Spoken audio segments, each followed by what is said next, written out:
بسم اللہ الرحمن الرحیم۔ السلام علیکم۔ یہ پارٹ 17 ہے۔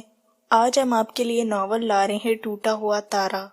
آواز کانتا، مصنف سمیرہ شریف طور، پیشکش بک شیئر پاکستان آڈیو لائبریری۔ یہ ناول مکمل ہے۔ دیگر معلومات اور کتابوں کے لیے آپ رابطہ کر سکتے ہیں۔ واٹس ایپ نمبر 03332495373 یا پھر کال نمبر 0300291960 پہ محمد اظہر لطیف سے۔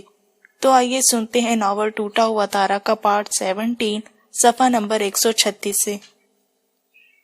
میرے سر میں درد ہو رہا ہے، میں کمرے میں جاؤں؟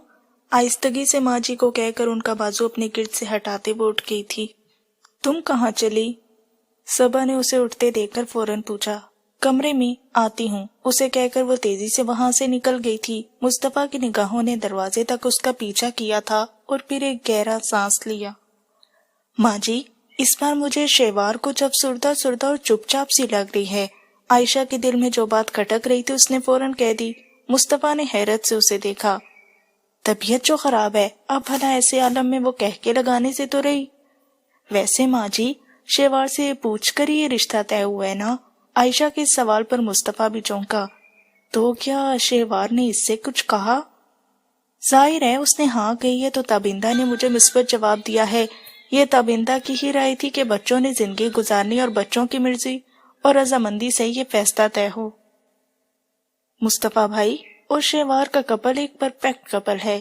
میری تو برسوں سے آرزو پوری ہو رہی ہے۔ جیسے ہی آپ نے فون کر کے اطلاع دی کہ تابندہ بوا نے ہاں کہہ دی، تو پھر تو مجھ سے ایک پل بھی صبر نہ ہوا کہ وہاں رکوں۔ صبا نے اپنے دل کی بات کہی۔ ویسے مصطفیٰ بھائی آپ سچ سچ بتائیں، شیوار کی کس بات یا خوبی سے متاثر ہو کر آپ نے ہاں کہی ہے؟ عائشہ کو تو توپوں کا رخ اپنی طرف دیکھ کر وہ سٹ پٹایا۔ اس نے مدد طلب نظروں سے سجاد کو دیکھا تو اس نے کندھے اچکا دیے، جیسے کہہ رہا خود ہی ان بلاؤں سے نپٹو۔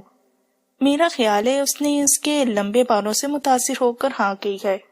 سنا نہیں تھا کہ لمبے بالوں والی جادو ٹونے میں ماہر ہوتی ہیں؟ لائبہ نے اسے چھیڑا تو وہ جھیم گئی۔ میں نے تو محض ماں جی کی خواہش اور خوشی ملحوظ خاطر رکھی ہے، کہیں نہ کہیں تو شادی ہونا ہی ہے نا۔ جہاں ماں جی نے رضامندی چاہی، میں نے ہاں کر دی۔ اپنے آپ کو سنبھالتے اس نے آرام سے کہا تو عائشہ نے اسے مشکوک نظروں سے گھورا۔ مجھے یقین نہیں آ رہا، ذرا اپنے دل کو ٹچ کر کے بتائیں گے؟ یہ سیاست دانوں والا بیان نہیں چاہیے مجھے۔ عائشہ کا انداز آج جان بخشنے والا نہیں تھا۔ وہ برا پھنسا تھا۔ منہ بنا کر سجاد کو دیکھا تو اس کی شریر مسکراہٹ کے ساتھ برجستگی نے مزید کسر پوری کر دی۔ دل پہ قابو ہو تو ہم بھی سر محفل دیکھیں۔ وہ زخمی زلف ہے کیا، صورت زیبا کیا ہے۔ مائی گاڈ، ان کی طرح آپ کا دماغ بھی خراب ہو گیا ہے۔ یہ بھلا کیا بدتمیزی ہے؟ اس نے عباس بھائی کو کھلکھلا کر ہنستے دیکھ کر گھورا۔ اس کو بدتمیزی نہیں برجستگی کہتے ہیں، انہوں نے ہنس کر کہا۔ بات کو ٹالے نہیں مصطفیٰ بھائی، سچ سچ بتائیں، کہاں تو محترم 5 سال تک شادی کا نام سننے کو ہی تیار نہیں تھے، اور اب کہاں فوراً رضامندی دیتے نکاح کی تیاریوں میں ہیں۔ سچ سچ بتائیں، یہ حوصلوں کے علم اتنے بلند کیسے ہوئے؟ صبا نے بھی اسے آڑے ہاتھوں لیا تھا۔ خدا کی پناہ مانگو لڑکیوں، یہ ماں جی تمہارے سامنے بیٹھی ہیں۔ میں نے تو ویسے ہی ہاں کی ہے جیسے باقی لوگ کرتے ہیں۔ دنیا سے انوکھا رلارا کام تو نہیں کر دیا میں نے۔ اگر میری ہاں اتنی غیر یقینی ہے تو کوئی بات نہیں، میں اپنی ہاں واپس لے لیتا ہوں۔ خبردار تم نے ایسا سوچا بھی تو میرا بس چلے تو کل کی ہوتی آج ہی تمہاری شادی کر دوں۔ ماں جی نے فوراً ہی اسے ٹوکا تو اس نے سنجیدہ سی صورت بنا کر عائشہ کو دیکھا۔ ہو گئی تسلی اب؟ خیر، اس طرح تو جان آپ کی پھر بھی نہیں چھوٹنے والی۔ آپ کی طرف ایک جاندار قسم کی پارٹی ڈیو ہے، انتظام رکھیں، ٹائم سلیکٹ کر لیں، ہم سب کو کسی اچھے ہوٹل میں ڈنر کرانا ہے آپ نے۔ لائبہ نے فوراً موقع سے فائدہ اٹھایا۔ مصطفیٰ نے ایک بھرپور آ بھری اور پھر تعصب سے سر ہلا دیا۔ آپ لوگوں کا بھی کوئی قصور نہیں، موقع سے فائدہ اٹھانا ہی عورت کی سرشت میں شامل ہے۔ یہ جذباتی حملے کرنے کی قطعی ضرورت نہیں، ٹریٹ تو آپ کو ہر حال میں دینا ہی ہوگی، ہم ایسے تو نہیں ٹلیں گی۔ یہ واقعی ایسے نہیں ٹلیں گی، ان کا بس چلے تو ساری جائیداد اپنی نام لکھوا لیں ٹریٹ کے نام پر۔ عباس بھائی کی شگفتگی دیکھنے والی تھی۔ کوئی بات نہیں، تم لوگ دن ٹائم سلیکٹ کر لو۔ مصطفیٰ مسکرا کر اٹھ کھڑا ہوا۔ لڑکیوں نے خوش ہو کر نعرہ لگایا، مصطفیٰ بھائی دی گریٹ، وہ ہنستا ہوا وہاں سے نکل آیا، اپنے کمرے کی طرف جاتے ہوئے راہداری میں ایک پل کو ٹھٹک کر رک گیا۔ کچھ پل پہلے کی بھیگی پلکیں ذہن میں ہلچل مچا گئیں۔ شیوار کے کمرے کا دروازہ نیم ہوا تھا۔ اس نے ذرا سا آگے بڑھ کر دروازے پر ہاتھ رکھا تو وہ آدھے سے زیادہ کھلتا چلا گیا۔ کمرے کا منظر سامنے تھا۔ شیوا اسٹڈی ٹیبل پر بازو کے اوپر چہرہ ٹکائے چیئر پر بیٹھی ہوئی تھی۔ پشت پر پھیلے کالے سیاہ بالوں کی گھنی آبشار نیچے تک پھیلی فرش تک بکھری ہوئی تھی۔ مصطفیٰ نے متوجہ کرنے کو انگلی کی مدد سے دروازہ بجایا تو اس نے ایک دم بازو سے سر اٹھا کر دروازے کی طرف دیکھا، پھر گھبرا کر فوراً سیدھی ہوئی۔ بھیگی پلکوں اور آنکھوں کی سرخی سے صاف اندازہ ہو رہا تھا کہ کچھ دیر قبل یہاں کیا شغل فرمایا جا رہا تھا۔ اس نے فوراً دوپٹہ سر پر جماتے بالوں کو چھپانے کی کوشش کی۔ تم رو رہی تھی؟ اس کے سوال پر اس نے لب کاٹتے نفی میں سر ہلا دیا۔ مصطفیٰ کچھ سوچتا اندر آ کر کرسی پر بیٹھ گیا تو وہ ناسمجھی میں دیکھے گئی۔ طبیعت کیسی ہے اب؟ جی بہتر ہے۔ گھبرایا سا انداز تھا۔ وہ اس کی آمد سے مزید ڈسٹرب ہو گئی تھی۔ بیٹھ جاؤ، مجھے تم سے کچھ بات کرنی ہے۔ اسے اسی طرح کھڑے دیکھ کر مصطفیٰ کو کہنا پڑا تو وہ الجھتی ہوئی کرسی پر ٹک گئی۔ جی؟ میں نے اندازہ لگایا کہ تم اس رشتے پر خوش نہیں ہو۔ اس کے الفاظ پر وہ بری طرح ٹھٹکی۔ آپ سے ہی کس نے کہا؟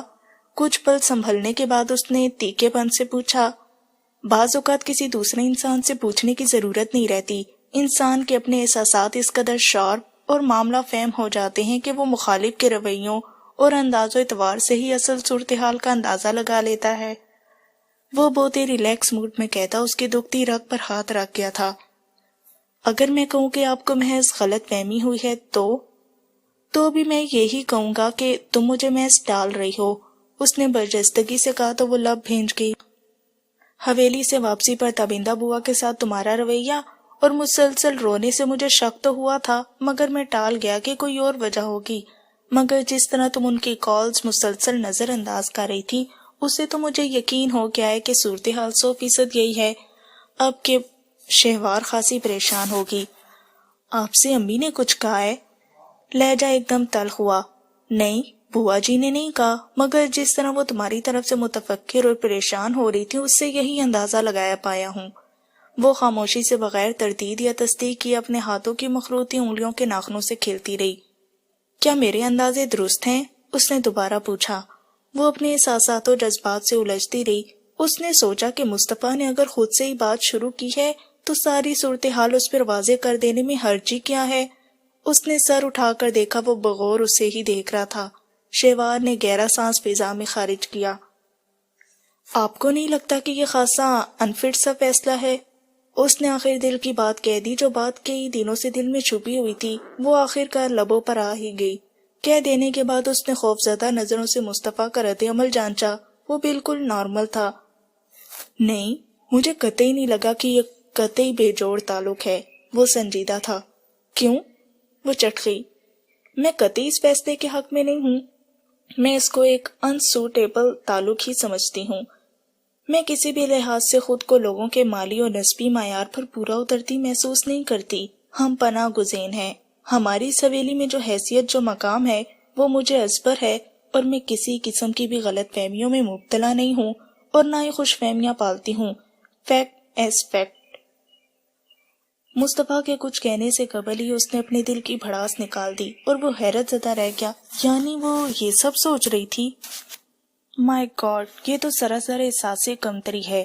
بوا جی کے منہ سے سب سن کر اسے برا نہیں لگا تھا، مگر شیوا جیسی پڑھی لکھی سمجھدار باشعور لڑکی کے منہ سے سن کر ایک دم اسے غصہ آ گیا تھا۔ مجھے یقین نہیں آ رہا کہ تم ایسے گھٹیا قسم کے احساس کمتری میں مبتلا ہو۔ یہ احساس کمتری نہیں، خود شناسی ہے۔ آپ یا کوئی بھی اس حقیقت سے انکاری نہیں ہو سکتا کہ آپ لوگوں کے ہی ٹکڑوں پر پل کر اس مقام تک پہنچنے والی ایک عام سی حقیر بے مایا سی ہستی ہوں۔ میری ماں نے ساری زندگی آپ لوگوں کی پناہ میں گزاری، کیا اس حقیقت سے انکار کر سکتے ہیں؟ شیوار کی آنکھوں میں ایک عجیب سلگتی ہوئی کیفیت تھی۔ وہ حیرت زدہ رہ گیا، وہ کس لہجے اور انداز میں مخاطب تھی؟ تو تابندہ بوا بیجا خوفزدہ نہیں تھی؟ اس نے گہرا سانس لیا۔ بہت غلط انداز میں جج کر رہی ہو تم ہماری محبتوں کو۔ پناہ گزین کا مطلب سمجھتی ہو؟ اس نے بہت غصے سے اسے دیکھتے ہوئے پوچھا تو وہ نظریں جھکا گئی۔ جی، بہت اچھی طرح۔ اگر واقعی پناہ گزین کا مطلب سمجھتی ہو تو یہ بھی اچھی طرح سمجھتی ہوگی کہ پناہ گزین کو کیا مقام اور رتبہ ملتا ہے۔ تابندہ بوا کو حویلی میں جو عزت اور مقام ملا ہے وہ کبھی نہ ملتا، وہ ساری حویلی کی کرتا دھرتا ہے، اور تم اس مقام پر کیوں کر پہنچ گئی؟ پناہ گزینوں کو اتنی سہولیات نہیں ملتی محترمہ شہواز صاحبہ۔ یہ بھی آپ لوگوں کا بڑا پن اور اعلیٰ ظرفی ہے، مگر حقیقت تو یہی ہے نا کہ ہم اس خاندان کے خاندانی ملازموں میں بھی شمار نہیں ہوتے۔ اگر ملازم سمجھا جاتا تو پھر یہ سہولیات نہ ہوتی۔ آپ لوگ چاہیں تو یہ واپس بھی لے سکتے ہیں، میرے لیے اپنے ضمیر کی عدالت میں کھڑے ہونا اور آسان ہو جائے گا۔ اس کے غصیلے لہجے پر اس نے برہمی سے اظہار خیال کیا تھا۔ مائی گاڈ، وہ حیرت زدہ رہ گیا۔ یہ اس لڑکی کے الفاظ تھے یا فیلنگز تھی؟ تم ایک پڑھی لکھی مہذب لڑکی ہو، میں یقین نہیں کر سکتا کہ ایک مستقبل کی ڈاکٹر کی یہ سوچ، یہ خیالات ہو سکتے ہیں۔ اس نے بڑے تعصب سے اسے دیکھا۔ آپ یقین نہ کریں یہ آپ کا مسئلہ ہے، مگر یہ حقیقت ہے کہ کبھی مخمر میں ٹاٹ کا پیوند لگتے نہیں دیکھا۔ آپ ماشاءاللہ علیہ حسب و نصب کے مالک، ایک ذمہ دار پوسٹ پر فائز انسان ہیں۔ آپ کو لڑکیوں کی کمی تو نہیں، ایک سے ایک اعلیٰ خاندان، اونچے مالی حسب و نصب والی خاندانی لڑکی آپ کو پسند آ سکتی ہے، پھر ایک بے مایہ حقیر سی لڑکی کیوں؟ اور لڑکی بھی وہ جو آپ لوگوں کے ہی ٹکڑوں پر پل کر جوان ہوئی ہو، جس کا ضمیر اسے ساری عمر آپ لوگوں کے احسانات کے بدلے بولنے کی اجازت نہ دے۔ یقین جانے میں ساری عمر آپ لوگوں کے احسانات کے بدلے سر اٹھا کر زندگی گزارنے کی ہمت کھو بیٹھوں گی اگر ایسا ہوا تو۔ آخر میں اس کی آواز رن گئی تو مصطفیٰ اسے خاموشی سے دیکھتا رہا۔ اس سے بڑی اس کی ذات کی تذلیل اور ہتک اور کیا ہوگی کہ ایک لڑکی اس کے ساتھ سے انکاری تھی۔ اس نے تابندہ بوا کی گفتگو کے بعد سوچا تھا یہ لڑکی محض مفروضوں پر قائم غلط فہمیوں کا شکار ہے۔ عادلہ بھابی اور ایاز لوگوں کی وجہ سے پیدا ہونے والا احساس کمتری ہے بس، مگر اس کی ذہنی اپروچ اس قدر خراب خستہ حالت کا شکار ہو چکی تھی کہ وہ بے یقینی سول کے الفاظ سن رہا تھا۔ تو بوا جی ناحق پریشان نہیں تھیں، یقیناً یہ سب الفاظ اس نے ان کے سامنے بھی استعمال کیے ہوں گے۔ مصطفیٰ کو بہت افسوس ہوا کہ اس نے اس کے سامنے یہ ٹاپک ہی کیوں چھیڑا۔ تمہارا دماغ خراب ہے اور کچھ نہیں، وہ برہمی سے گویا ہوا۔ میری باتوں یا خیالات کو پلیز آپ غلط معنوں میں مت لیجیے گا، اپنی روٹس کی تلاش تو ہر انسان کا حق ہے نا۔ میری امی آپ لوگوں کی دور کی رشتہ دار ہیں، مگر مجھے آج تک اس تعلق کی وضاحت نہیں ملی کہ وہ آپ کے والدین کی کس سلسلے کی رشتہ دار ہیں۔ دور کا تعلق ہی صحیح، پر پتہ تو چلے نا کہ اصل رشتے کی جڑ کیا ہے۔ اور میرے والد امی کے الفاظ میں کہ وہ ایک اونچے خاندان کے اعلیٰ سوچ اور کردار کے حامل انسان تھے، تو یہ بات بھی مجھے مطمئن نہیں کر سکتی۔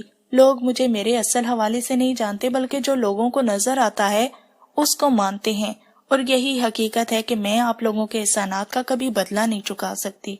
بات ایک دو روز کی ہو تو ٹھیک بھی ہے، بات تو نسلوں تک جائے گی۔ آپ کے پاس میرے اس سوال کا جواب ہے تو مجھے بھی مطمئن کریں کہ میں کون ہوں، تاکہ دنیا کے سامنے میں بھی سر اٹھا کر جی سکوں۔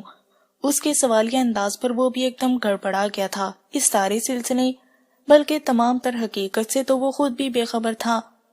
امی کہہ رہی ہیں کہ میں جذباتی ہو رہی ہوں، آپ کہتے ہیں کہ یہ احساس کمتری ہے۔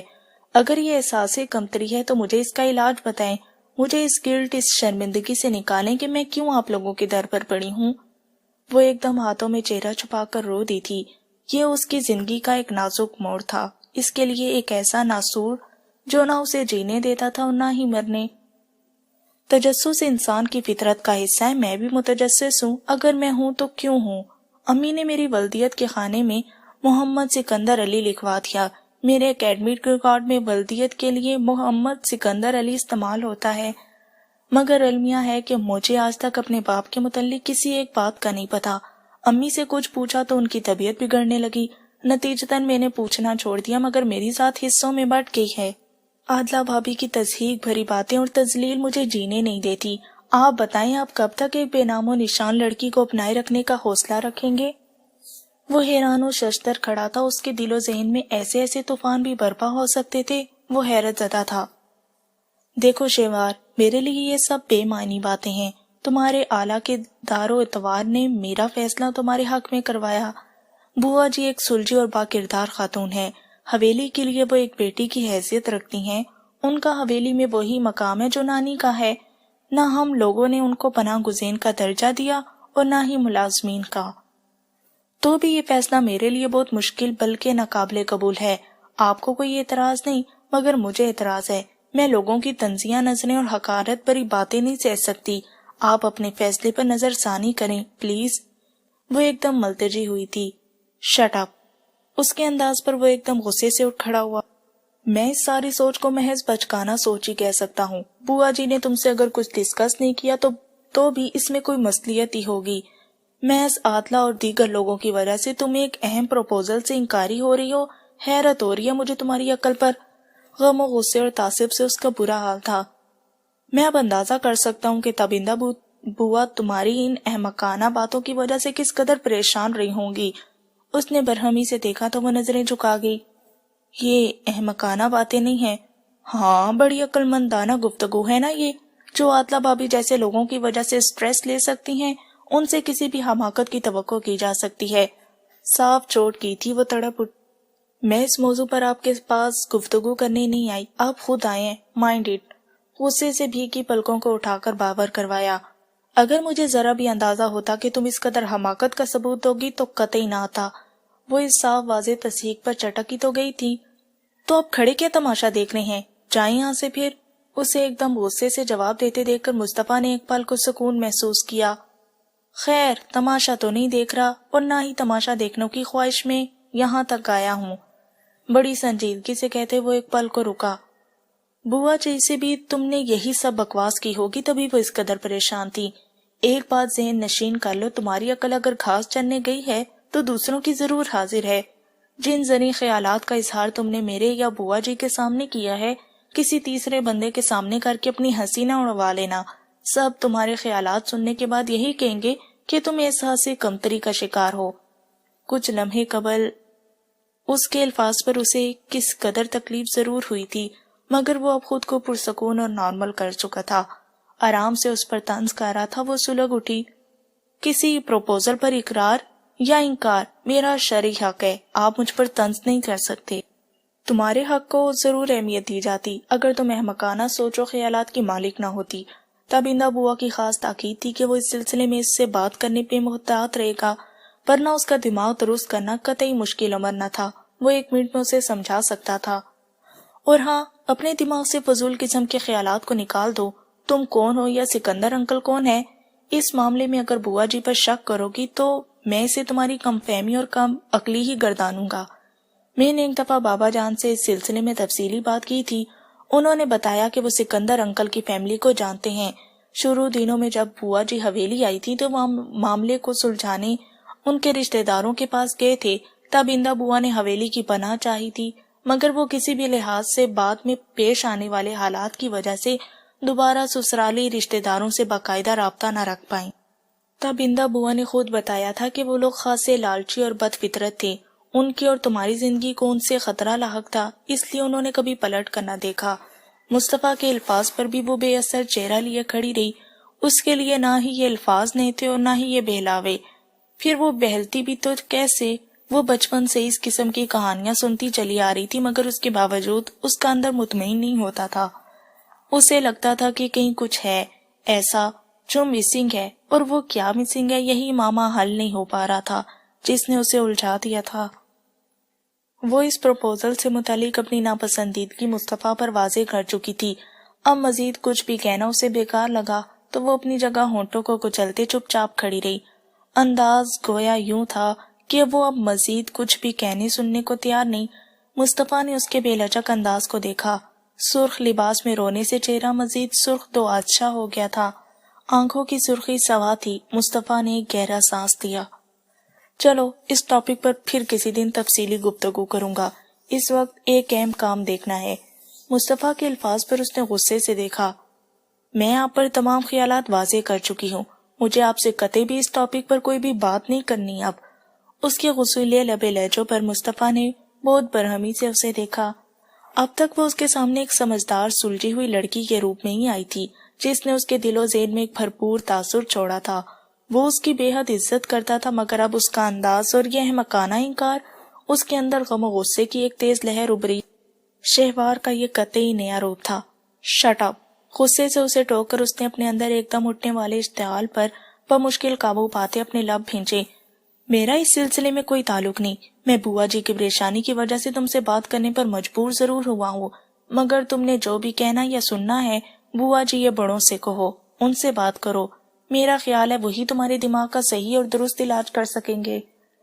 غم و غصے سے کہتا وہ تیزی سے اس پر ایک تیز سلگتی نگاہ ڈال کر کمرے سے نکل گیا. شیوار نے سخت اشتعال میں آ کر ایک دم دروازہ زور سے بند کیا.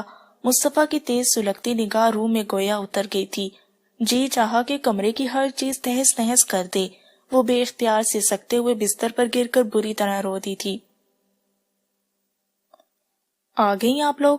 وہ دونوں جیسے ہی اندر داخل ہوئی صوفے پر دراز ایاز نے دیکھ کر پوچھا. ہاں تمہارے ڈیڈ اسپتال گئے ہیں تو ہم آ گئیں. وہ دونوں سامنے والے صوفے پر بیٹھ گئی تھیں. آج تم نے سارا دن اسپتال کا چکر نہیں لگایا؟ ایاز کو ٹی وی کی طرف متوجہ دیکھ کر عاطلہ نے ٹوکا. بس ٹائم ہی نہیں ملا. وہ بہن ہے تمہاری، جب بھی ہوش آیا اس نے تمہارا ہی پوچھا، مام نے کہا. اف، میں اسپتال کے ماحول سے سخت الرجک ہوں. پرسوں گیا تو تھا، اب ہر وقت اس کے سرہانے سے لگ کر بیٹھنے سے تو رہا. اس نے جھنجھلا کر چینل بدلا. میڈیکل پڑھ رہے اور اسپتال کے ماحول سے الرجک ہو؟ حیرت ہے. میں نے میڈیکل کالج چھوڑ دیا ہے پرسوں سے. اس نے بے پرواہی سے دھماکہ کیا. ہیں یہ کیا بکواس ہے؟ عاطلہ نے زندگی میں کوئی اور کام سنجیدگی سے کیا ہو یا نہ کیا ہو، مگر یہ اس کی خوبی تھی کہ وہ ایک ذہین اسٹوڈنٹ رہی تھی اور اس نے اپنی ایجوکیشن سنجیدگی سے مکمل کی تھی. میرا موڈ بدل گیا ہے، مجھ سے نہیں یہ میڈیسن پڑھی جاتی. تو اب کیا کرو گے؟ 4 سالوں سے تم ادھر لٹکے ہوئے تھے، کتنی مشکلوں سے تو تمہیں ایڈمیشن ملا تھا. ہر سال تمہارے ڈیڈ نے لاکھوں تمہارے اوپر لگائے ہیں، اس کے باوجود تم کلیئر نہیں ہوتے تھے. مام کا بھی حیرت سے برا حال تھا. اب میں نے کچھ بھی نہیں کرنا، پیسہ ہو تو ڈگریاں یوں مٹھی میں ہوتی ہیں. Don't worry. اس نے چٹکی میں ان کی تشویش اڑا دی تھی. عادلہ نے سر تھام لی. ڈیڈ کو پتہ لگا نا تو بہت غصے ہوں گے. پہلے ہی کاشفہ کی وجہ سے وہ پریشان ہیں. So what? میرا اب انٹرسٹ نہیں رہا اس فیلڈ میں تو کیا کروں؟ اس نے کندھے اچکائے. تم سے تو دماغ کھپانا ہی فضول ہے. ایک وہ کاشی ہے نہ جانے کیا کیا کرتی پھرتی ہے. دیکھا اس کا انجام، اس قدر سیریس حالت میں بستر پر پڑی ہوئی ہے. عادلہ کے الفاظ پر بھی اس نے توجہ نہیں دی تھی. تم جب کہ اب کچھ بھی نہیں کرنا چاہتے تو پھر اپنے ڈیڈ کا بزنس جوائن کر لو، مام نے مشورہ دیا. او نو مام، اب تو مزہ آ رہا ہے فری ہو کر زندگی انجوائے کرنے کا. اکلوتا بیٹا ہوں ڈیڈ کا، ساری عمر یہی کام کرنا ہے تو ابھی تو آزاد زندگی انجوائے کرنے دیں. عادلہ نے تعصب سے اسے دیکھا، گویا کہہ رہی ہو کہ یہ لا علاج ہے. تمہارے سسرال میں سے کسی نے چکر نہیں لگایا اسپتال کا؟ مام کو اب عاطلہ کا خیال آیا تو پوچھا. میں نے اطلاع ہی نہیں کی، خواہ خواہ سب دوڑ پڑتے آتے اور پھر 100 باتیں سننا پڑتی. تمہیں کیوں وہ لوگ باتیں سناتے؟ ایاز نے پوچھا. تمہیں نہیں پتا ان کے گھر کا ماحول کتنا دقیانوسی اینڈ کنزرویٹو ہے. یوں رات کے اکیلی لڑکی ذات کا گاڑی لے کر باہر گھومنا ان لوگوں کے نزدیک بڑی بے حیائی ہے. میں تو چلو ان کے طریقہ کار پر عمل نہیں کرتی، مگر باقی سب خواتین ڈرائیور اور گھر کے کسی مرد کے بغیر باہر قدم نہیں رکھتی. منہ بنا کر عاطلہ نے وضاحت دی. غریب فیملی. ایاز نے تمسخر اڑایا، پھر اچانک خیال آنے پر وہ اٹھ بیٹھا. مام، مجھے آپ لوگوں سے ایک ضروری بات کرنا ہے. کچھ سوچتے اس نے کہا تو اپنی جگہ سے اٹھ کر اندر جاتی عاطلہ ٹھٹکی. میں شادی کرنا چاہتا ہوں. اس نے آرام سے بم پھوڑا. کیا؟ وہ دونوں حیران ہوئی. عاطلہ واپس پلٹ آئی. میں شیوار سکندر سے شادی کرنا چاہتا ہوں عاطلہ. اس نے اب کی بار صرف عاطلہ کو دیکھا تھا. کیا مطلب ہے تمہارا؟ وہ بے اختیار صوفے پر ٹک گئی. تمہارا دماغ تو ٹھیک ہے نا؟ جانتے ہو کس لڑکی کا نام لے رہے ہو؟ اس لڑکی سے حد سے زیادہ نفرت ہے، اور اس 2 ٹکے کی لڑکی کو میں بھابھی کے طور پر قبول کر لوں؟ ناممکن. اس نے نخوت و نفرت سے سر جھٹکا. تو میں کون سا اسے ساری عمر دھم چھلے کی طرح پر لٹکائے رکھنے کا ارادہ رکھتا ہوں؟ وہ لڑکی میرے لیے ایک چیلنج ہے. اب ہر حال میں اس سے شادی کر کے اس کا غرور توڑنا ہے. بڑی بنتی ہے ترم خان. مجھے ہر حال میں اس کو حاصل کرنا ہے. بس اس کا لفظ زہر میں بجھا ہوا تھا. مام حیران ہوئی. تمہیں کون سا لڑکیوں کی کمی ہے؟ اپنے سرکل میں ایک چھوڑ 10 تیار ہیں. وہ لڑکی جس کا نہ کوئی آگے نہ پیچھے، میں اسے بہو نہیں بنا سکتی. وہ فوراً انکار کر گئی. او مام، جذباتی ہونے کی ضرورت نہیں. آپ کو نہیں پتا وہ لڑکی کیا ہے. اب تو میرے لیے وہ زندگی اور موت کا سوال ہے. میں اس کا حسن مٹی میں رولنا چاہتا ہوں، غرور توڑنا چاہتا ہوں، میرا بس چلے تو میں اسے تنکا تنکا کر کے بکھیر دوں۔ اگر وہ 2 کی لڑکی ریٹائرڈ آئی جی شاہ زیب علی اور موجودہ ایس پی مصطفیٰ کی پناہ میں نہ ہوتی تو کب کا اسے اٹھوا لیا ہوتا، مگر اب میں اسے شادی کے نام پر حاصل کروں گا۔ وہ نخوت سے کہہ رہا تھا اور عادلہ حیرانی سے اسے دیکھے گئی۔ یہ کیا معاملہ ہے بھلا؟ بتاؤں گا آرام سے، سکون سے۔ شادی تو میں بھی اپنے ہی کلاس کی کسی لڑکی سے بڑی دھوم دھام سے کروں گا، بس انتقام لینا ہے اس سے۔ مگر اب کوئی فائدہ نہیں، اس کا رشتہ مصطفیٰ سے طے کر دیا گیا ہے۔ عادلہ کچھ معاملہ سمجھ گئی تھی۔ اس نے اپنے آپ کو پرسکون کرتے کہا تو اس نے سر جھٹکا۔ سو واٹ مام، آپ عادلہ کے ساتھ کل ہی ان لوگوں کے ہاں جائیں میرا پروپوزل لے کر۔ اگر انہوں نے انکار کر دیا تو؟ مام نے پوچھا۔ تو پھر میں وہ کروں گا جو یہ لوگ بھی دیکھتے رہ جائیں گے۔ ٹی وی آف کر کے وہ کھڑا ہوا۔ تم جاؤ گی عادلہ کے نہیں؟ عادلہ نے منہ بنا لیا۔ اب اس 2 کی لڑکی کے لیے میں اپنی بےزتی کرواؤں؟ میں ان لوگوں کو اچھی طرح جانتی ہوں، وہ لوگ ہاں نہیں کریں گے۔ تو وہ لوگ اچھی طرح مجھے بھی نہیں جانتے کہ میں کیا کروں گا۔ میرے لیے ایسی رات چلتی لڑکیوں کا حصول قطعی مشکل نہیں۔ عزت کے ساتھ رشتہ بنا رہا ہوں، یہ ضرور باور کروا دینا ان کو۔ وہ انتہائی غرور لہجے میں کہہ کر وہاں سے چل دیا۔ یہ سب کیا ہے؟ مجھے تو کچھ سمجھ نہیں آئی۔ مام نے عادلہ کو دیکھا۔ ڈونٹ وری، آپ کو پتا تو ہے کہ اسے اپنے تھرل سوچتے ہیں، چند دن کا خمار ہے، اتر جائے گا۔ مگر وہ تو کہہ گیا ہے کہ کل ہم ان کے گھر جائیں۔ ہاں تو چلے جائیں گے، ایسی لڑکیوں کے اوقات اچھی طرح ازبر ہے۔ گھر میں مصطفیٰ کو پھنسا رہی اور کالج میں اوروں کو۔ میں بھی چاہتی ہوں کہ اس خاندان کے سامنے اس لڑکی کی اصلیت واضح کروں۔ اچھا موقع ہے، مصطفیٰ نے کاشفا کے لیے انکار کیا تھا، ابھی تک مجھے وہ ذلت نہیں بھولی۔ میں بدلہ لے کروں گی، آپ بھی ریڈی رہیے گا، چلیں گے۔ ایاز کون سا ریئل میں اس سے شادی کر رہا ہے؟ محض چیلنج کے طور پر قبول کر رہا ہے نا، ہم بھی اس ڈرامے میں اپنا اپنا کردار ادا کر لیتے ہیں، کیا فرق پڑتا ہے؟ وہ طنز و حقارت سے ہنس کر کھڑی ہو گئی۔ اس لڑکی کی اصلیت سب کے سامنے لانے کا اس سے بہتر اور معقول موقع کوئی اور نہیں ملے گا۔ مام چلیں گے، مزہ آئے گا۔ وہ ہنس کر مطمئن انداز میں مام سے کہتی اپنے کمرے کی طرف چل دی۔ بڑی کسل مندی کے ساتھ وہ بستر سے اتری اور بات لے کر آئینے کے سامنے کھڑے ہو کر خاصی بیزاریت سے تیار ہو رہی تھی۔ تبھی اس کا موبائل بجنا شروع ہو گیا۔ اس نے برش ڈریسنگ ٹیبل پر رکھ کر موبائل اٹھایا۔ شیوار کی کال دے کر اس کو لگا کہ جیسے اطراف میں خوشگوار ہوا کا جھونکا بکھر گیا ہو۔ پرسوں اور کل کا دن اس نے بڑی بیزاریت سے گزارا تھا۔ السلام علیکم۔ شیوار کی خوشگوار آواز اس کے اعصاب کو لطیف سا احساس بخش گئی تھی۔ کیسی ہو؟ وعلیکم السلام، بالکل ٹھیک ٹھاک، تم سناؤ؟ میں بھی ٹھیک ہوں، کیا کر رہی ہو؟ شیوار نے پوچھا۔ کالج کی تیاری، اور تم؟ میں نہیں جا رہی، اس نے بیزاری سے کہا تو وہ چونکی۔ ہائے، کیوں؟ طبیعت ٹھیک نہیں ہوئی ابھی تک، یا ایاز کی وجہ سے نہیں جا رہی؟ بس ویسے ہی، آنٹی کا کہنا ہے کہ میں اچھی طرح آرام کر لوں ورنہ کالج جا کر پھر طبیعت خراب کر لوں گی، اسی لیے۔ اوہ، اس کے نہ جانے کا سن کر اس کے اعصاب پر اوس سی پڑی۔ ہو سکتا ہے میں 1-2 دن مزید نہ جا سکوں، تم لیکچرز اور نوٹس لے لینا، میں تم سے لے لوں گی۔ اس نے اپنی منصوبہ بندی سے آگاہ کیا تو وہ چونکی۔ اس طرح کالج سے غیر حاضر رہ کر ایاز لوگوں کو تو اور شے ملے گی کہ تم ڈر گئی ہو ان سے۔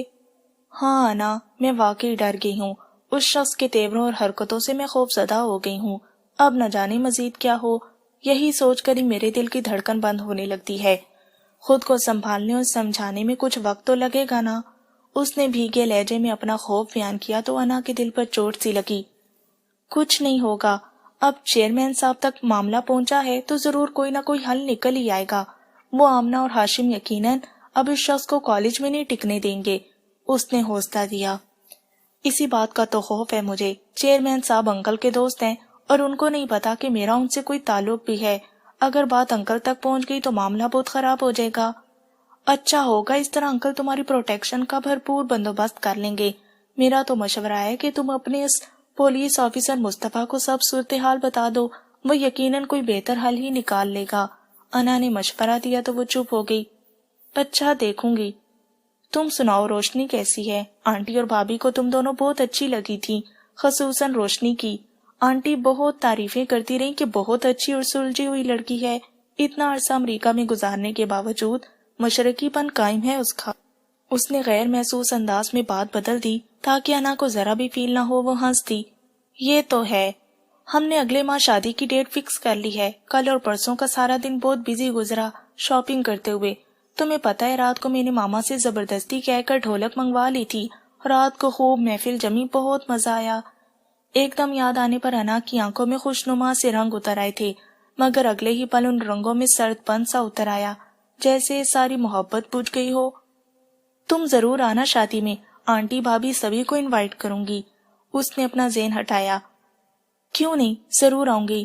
انا، مجھے کالج کی تمام صورتحال سے ضرور آگاہ کرنا۔ میرے نہ جاننے پر ایاز لوگوں کا کیا ری ایکشن ہے ضرور بتانا۔ دھیمے لہجے میں اس نے تاکید کی تو اس نے سر ہلا دیا۔